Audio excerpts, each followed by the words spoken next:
Hi friends, welcome to Jo's Kitchen. நீங்கள் இன்னும் நம்ம ஜோஸ் கிச்சன் சேனலை சப்ஸ்கிரைப் பண்ணலையா? சட்டனை சப்ஸ்கிரைப் பண்ணிவிட்டு லைக் பட்டனையும் ஹை பட்டனையும் தட்டி விட்டுட்டு வாங்க வீடியோக்குள்ளார பார்க்கலாம். இன்றைக்கி நம்ம ரொம்ப எளிமையான தோன்றக்கூடிய ஒரு முக்கியமான உணவு பழக்கத்தை பற்றி தான் பார்க்க போகிறோம்.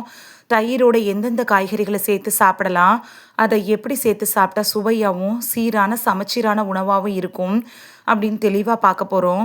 முதல்ல ஒரு முக்கியமான விஷயம், தயிருடன் காய்கறிகளை சேர்த்து சாப்பிடக்கூடாது அப்படின்னு பொதுவாக சொல்லக்கூடிய பல கருத்துகளுக்கு வலுவான அறிவியல் ஆதாரங்கள் இல்லை.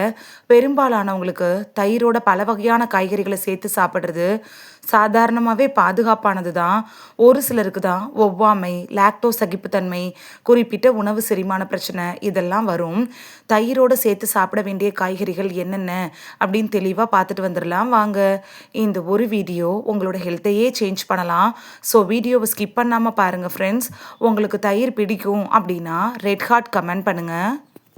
முட்டைக்கோஸ், நல்லா நறுக்கிய முட்டைக்கோஸை தயிரோடு சேர்த்து சாலட், ரைத்தா மாதிரி நீங்கள் எடுத்துக்கலாம். சமைக்காமல் பயன்படுத்துகிறப்ப காய்கறிகள் நல்லா கழுவி இருக்கணும், இன்னும் கூடுதல் பலன் கிடைக்கும். தக்காளியை தயிரோடு சேர்த்து சாப்பிட்றது பலருக்கும் பிரச்சனை இல்லாமல் இருக்கும். ஆனால் அமிலத்தன்மை அதிகமாக இருக்கக்கூடிய உணவுகள் சிலருக்கு வயிறு எரிச்சல் மாதிரியான பிரச்சனைகளை உண்டாக்கும். அப்படிப்பட்டவங்க மட்டும் தக்காளியை தயிரோடு சேர்த்து சாப்பிட்றத அவாய்ட் பண்ணிடுறது நல்லது. பீர்க்கங்காயை நல்லா சமைச்சிட்டு ஆறுனதுக்கப்புறமா தயிர் சேர்த்து எடுத்துக்கலாம். காய்கறிகளை நல்லா சமைச்சு பயன்படுத்துறது சுவையையும் செரிமானத்தையும் உண்டாக்கும். வெண்டைக்காயை தயிரோடு சேர்க்குறப்ப நல்லா சமைச்சு சாப்பிட்றப்ப அதிகப்படியான பிசுபிசுப்பை குறைக்கும். தயிரோடு சேர்த்து சாப்பிட்றதுக்கு முன்னாடி காய்கறிகள் நல்லா ஆறியிருக்கணும். அதுக்கப்புறமா தயிர் சேர்க்குறப்ப தான் உங்களுக்கு கூடுதல் பலன் அது தரும். சமைச்ச பூசணிக்காயை தயிரோடு சேர்த்து பச்சடி வகைகளில் பயன்படுத்தலாம். பூசணிக்காயோட இயற்கையான இனிப்பு சுவை தயிரோட புளிப்பு சுவையோடு சேர்ந்து டேஸ்ட்டும் அல்டிமேட்டாக இருக்கும். நிறைய நன்மைகளையும் நமக்கு தரும். கீரை வகைகள், சமைத்த கீரையை தயிரோடு சேர்த்து சாப்பிட்றது ரொம்பவே பலனுள்ளது தரும். கீரையை நன்றாக கழுவிட்டு சமைச்சிட்டு அதோட தயிர் கலந்து சாப்பிட்றப்ப அது உங்களுக்கு செரிமானம் சம்மந்தப்பட்ட பிரச்சனைகள் வராமல் தடுக்கிறதுக்கு உதவியாக இருக்கும். வெள்ளரிக்காய் தயிரோட ரொம்ப பிரபலமாக சேர்க்கப்படக்கூடிய காய்கறிகளில் ஒன்றுனா வெள்ளரிக்காயை சொல்லலாம். வெள்ளரிக்காயை நறுக்கி தயிரில் சேர்த்து கொஞ்சோண்டு உப்பு, ஜீரகத்தூள் சேர்த்து சாப்பிட்டோன்னா ஈஸியான ரைத்தா ரெடி ஆயிரும். வெள்ளரிக்காயில் நீர்ச்சத்து அதிகமாக இருக்கிறதுனால வெயில் காலங்களில் இந்த மாதிரி சாப்பிட்றது புத்துணர்ச்சியாக இருக்கும். தயிரோட கட்டாயமாக சேர்த்து சாப்பிடக்கூடிய உணவுகளில் வெள்ளரிக்காயும் ஒன்று. குடைமிளகாய், கொஞ்சோண்டு நறுக்கிய குடைமிளகாயை தயிரோடு சேர்த்து சாலட், ரைத்தா மாதிரி எடுத்துக்கலாம். பல நிறங்களில் குடைமிளகாயை பயன்படுத்துகிறப்ப உணவு சாப்பிட்றதுக்கும் சூப்பராக இருக்கும், அழகாகவும் இருக்கும், நிறைய நன்மைகளையும் அள்ளித்தரும். பீட்ரூட், வேக வச்ச அப்படி இல்லைன்னா துருவின பீட்ரூட்டை தயிரோடு சேர்த்து ரைத்தா மாதிரி செஞ்சு சாப்பிட்றது நிறைய பேருக்கு பிடிக்கும். பீட்ரூட் அப்படிங்கிறது இயற்கையான நிறத்தை நமக்கு தரும். தயிர் ரைத்தா பார்க்குறதுக்கு அழகாகவும் இருக்கும், நிறைய பலன்களையும் தரும். வேக வைத்த சுரைக்காயை நல்லா வேக வச்சுட்டு ஆறுனதுக்கப்புறமா தயிரோடு சேர்த்து பச்சடி மாதிரி தயாரிக்கலாம். மிதமான சுவை கொண்டதுனால தயிரோட எளிதாக சேர்க்கக்கூடிய காய்கறிகளில் சுரைக்காயும் ஒன்று. துருவிய கேரட்டை தயிரோடு சேர்த்து சாப்பிடலாம். கேரட் இருக்குல்ல, இது உணவுக்கு நிறம், சுவை, நார்ச்சத்தை சேர்க்குது. கேரட் ரைத்தா சாதம் அப்படி இல்லைன்னா சப்பாத்தியோட கூட சேர்த்து எடுத்துக்கலாம். வெங்காய தயிர் பச்சடி இந்திய உணவுகளில் ரொம்ப பிரபலமானது. நறுக்கிய வெங்காயம், தயிர், கொத்தமல்லி, கொஞ்சோண்டு உப்பு சேர்த்து சாப்பிட்டா சுவையான வெங்காய பச்சடி ரெடி. பச்சை வெங்காயம் சிலருக்கு வயிற்று அசௌகரியத்தை உண்டாக்கும்.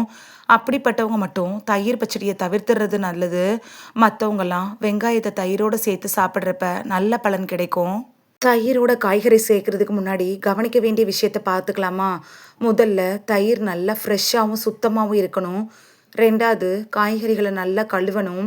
மூணாவது, சமைத்த காய்கறிகளை தயிரோடு கலக்கிறதுக்கு முன்னாடி அது அதிக சூட்டில் இருக்கக்கூடாது, ஆறுனதுக்கப்புறமா சேர்க்கறது தான் நல்லது. நாலாவது, அதிக உப்பு, மிளகாய், எண்ணெய் சேர்க்கறத அவாய்ட் பண்ணிடணும். ஐந்தாவது, வீட்டில் தயாரித்த புதிய தயிரை அளவோடு பயன்படுத்தலாம். தயிரை காய்கறிகளோடு சேர்க்குறப்ப என்னென்ன மெத்தடில் யூஸ் பண்ணலான்னு பார்க்கலாமா? வெள்ளரிக்காய் ப்ளஸ் தயிர் ப்ளஸ் ஜீரகத்தூள்னு சேர்த்துக்கலாம். செகண்ட் மெத்தடு, தயிர், கேரட்டு ப்ளஸ் கொத்தமல்லி. 3rd மெத்தட் பீட்ரூட் ப்ளஸ் தயிர் கொஞ்சோண்டு உப்பு. 4th மெத்தடு வெங்காயம் ப்ளஸ் தக்காளி ப்ளஸ் தயிர். 5th மெத்தடு குடைமிளகாய் ப்ளஸ் கேரட் ப்ளஸ் தயிர். 6th மெத்தடு வேக வச்ச சுரக்காய் ப்ளஸ் தயிர். இப்படி டிஃப்ரெண்ட்டாக சாப்பிட்றப்ப உங்களுக்கு டேஸ்ட்டும் சூப்பராக இருக்கும். அதே டைமில் நிறைய ஆரோக்கிய நன்மைகளையும் அது நமக்கு தரும். யாரெல்லாம் கவனமாக இருக்கணும் அப்படின்னு பார்க்கலாமா? தயிர் சாப்பிட்டதுக்கு அப்புறமா வயிற்றுப்போக்கு, வயிற்று உப்புசம், வயிற்று வலி இது மாதிரியான பிரச்சனைகள் தொடர்ந்து உங்களுக்கு ஆல்ரெடி வந்துட்டு இருக்கும் அப்படின்னா, தயிர் உங்களுக்கு ஒத்துக்குதா அப்படிங்கிறது தெரியாது. தயிர் ஒத்துக்காதவங்கலாம் இந்த மெத்தடை அவாய்ட் பண்ணிடுறது நல்லது. அதே மாதிரி நான் சொன்ன ஒரு சில குறிப்பிட்ட காய்கறிகள் உங்களுக்கு ஒத்துக்காமல் ஏற்கனவே இருந்துச்சுன்னா, அந்த காய்கறிகளை அவாய்ட் பண்ணிவிட்டு மிச்ச காய்கறிகளை நீங்கள் சேர்த்துக்கலாம். தயிரோட காய்கறிகளை சேர்த்து சாப்பிட்றது சுவையானதும் ஆரோக்கியமானதும் கூட. வெள்ளரிக்காய், கேரட்டு, பீட்ரூட்டு, வெங்காயம், தக்காளி, குடைமிளகாய், சுரைக்காய், பீர்க்கங்காய், பூசணிக்காய் இது மாதிரி பல காய்கறிகளை தயிரோடு சேர்த்து டிஃப்ரெண்ட்டாக பச்சடி ரைத்தா சாப்பிட்றப்ப நமக்கு நிறைய ஆரோக்கிய நன்மைகளை தரும். அளவுக்கு மிஞ்சினால் அமிர்தமும் நஞ்சு அப்படிங்கிற பழமொழி இந்த காம்பினேஷனுக்கும் பொருந்துங்க. அளவோடு எடுத்துக்கிறப்ப அது உங்களுக்கு ஆரோக்கிய நன்மைகளை அள்ளித்தரும். இந்த வீடியோவில் தயிரோடு சேர்த்து சாப்பிடக்கூடிய காய்கறிகள் பற்றி தான் பார்த்தோம். இது உங்களுக்கு ரொம்ப யூஸ்ஃபுல்லாக இருந்திருக்கும் அப்படின்னு நம்புகிறேன்.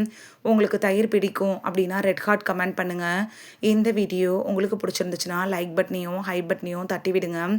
இது உங்கள் ஃப்ரெண்ட்ஸுக்கு பயன்படணும் அப்படின்னு நினச்சிங்கன்னா ஷேர் பண்ணி விடுங்க. நிறைய பேர் சப்ஸ்கிரைப் பண்ணாமல் பார்க்குறீங்க ஃப்ரெண்ட்ஸ். நீங்களும் சப்ஸ்கிரைப் பண்ணிவிட்டு பார்த்தா நமக்கு பவர் கிடைக்கும். நீங்கள் சப்ஸ்கிரைப் பண்ணிவிட்டு பார்க்குறது இது மாதிரியான வீடியோக்கள் தொடர்ந்து போடுறதுக்கு எங்களை மோட்டிவேட் செய்கிற விதமாக அமையும் ஃப்ரெண்ட்ஸ். சப்ஸ்கிரைப் பண்ணுறதோடு மட்டும் இல்லாமல் பக்கத்தில் இருக்க பெல் ஐக்கானை கிளிக் பண்ணி ஆளுங்கிற ஆப்ஷனை கிளிக் பண்ணி வச்சிட்டிங்கன்னா நாங்கள் வீடியோ போட்ட உடனே நோட்டிஃபிகேஷன் உங்கள் செல்ஃபோனை வந்தடையும். நாளைக்கு வேறொரு ஆரோக்கியமான பதிவில் சந்திக்கலாம். தேங்க்யூ. பை.